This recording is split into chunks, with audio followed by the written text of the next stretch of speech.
दोस्तों, क्या हो यदि आपके लिवर, किडनी, स्टोमैक, किडनी में कफ की मात्रा बढ़ जाए।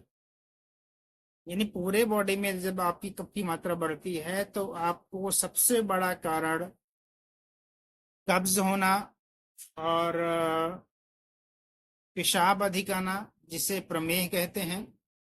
और ये दो चीजें जब बहुत दिनों तक रहती हैं तो डायबिटीज हो जाती है, जिसे मधुमेह कहते हैं। यानी आपको प्रमेह है तो मधुमेह होना है, कालांतर में प्रमेह ही मधुमेह का कारण बनता है। और इस प्रमेह और मधुमेह का आधार है कफ। कफ क्या करता है? कफ सभी और डाइजेस्टिव ऑर्गन्स में, लिवर में, किडनी में, पैंक्रियास में, ब्लैडर में जाके एक कफ की आवरण चढ़ा देता है, कफ की चादर चढ़ा देता है, जिसे कफ की कोटिंग कहते हैं। और इस तरह से हमारे ये अंग अपने कार्य क्षमता में थोड़े कम हो जाते हैं, जिसकी वजह से आपका डाइजेशन प्रभावित होता है।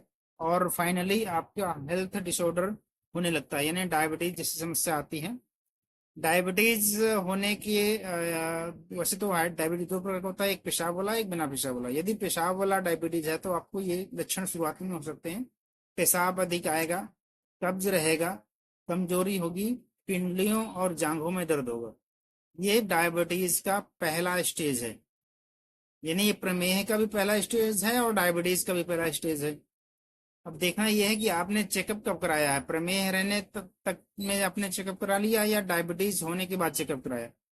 दूसरा स्टेज बात करते हैं। दूसरा स्टेज में आता है पेरिफेरल न्यूरोपैथी। पेरिफेरल न्यूरोपैथी में आएगा अपना आंखों से कम दिखाई देना, यानी ब्लड विजन होगा। कानों से कम सुनाई देगा, थोड़ा सा आपके कानों में भी दिक्कत आ सकती है, कम सुनाई देगा।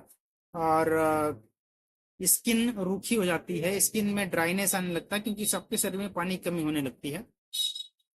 और बाल झड़ते हैं, क्योंकि इस समय प्रमेह होने से, मधुमेह होने से हड्डियों कमजोरी होती है तो बाल भी झड़ने लगते हैं। आपके दांतों में भी थोड़ा सा खोखला होना शुरू हो जाता है, दांतों में दांत अंदर से गलने शुरू हो जाते हैं। आप देखेंगे आपके ऊपर से खालीपन होने लगा है दांतों में, ऐसे लक्षण आपको मिल सकते हैं। और आपको खाना चबाने में हो सकता है थोड़ा दिक्कत महसूस हो सकता है आपकी खाना चबाने की स्पीड कम हो जाए। आगे बात करते हैं, अब आते हैं त्वचा रोगों पर। जब कफ बढ़ता है, प्रमेह होता है, तो आपको पेशाब अधिक आता है। उस कंडीशन में हमारे शरीर में पानी की कमी होने लगती है, तो अब पित्त बढ़ने लगता है। ये थर्ड स्टेज है डायबिटीज की, जब पित्त बढ़ने लगता है। तो अब आपको त्वचा रोग होते हैं, स्किन रोज में, स्किन में आपको दर्द होगा, चुभन सी दर्द होगा।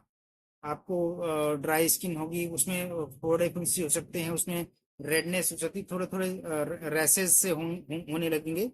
और हो सकता है आपको बुखार भी रहने लगे। इंटरनल हीट रहेगा, बॉडी हमेशा गर्म सा प्रतीत होगा, पसीना अधिक आएगा, इस तरह दिक्कत रहेगी।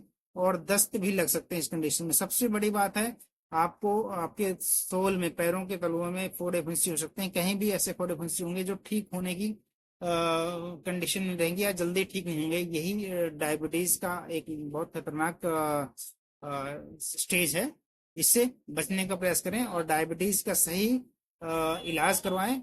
और बेहतर है कि आयुर्वेद में जरूर इसका ट्रीटमेंट कराएं, क्योंकि कंप्लीट ट्रीटमेंट आयुर्वेद में ही संभव है। अदरवाइज दिक्कतें बहुत ज्यादा बढ़ जाती हैं, लिवर किडनी तक फेल होने के चांसेस पूरे बन जाते हैं यदि थर्ड स्टेज पे डायबिटीज पहुंच गई तो।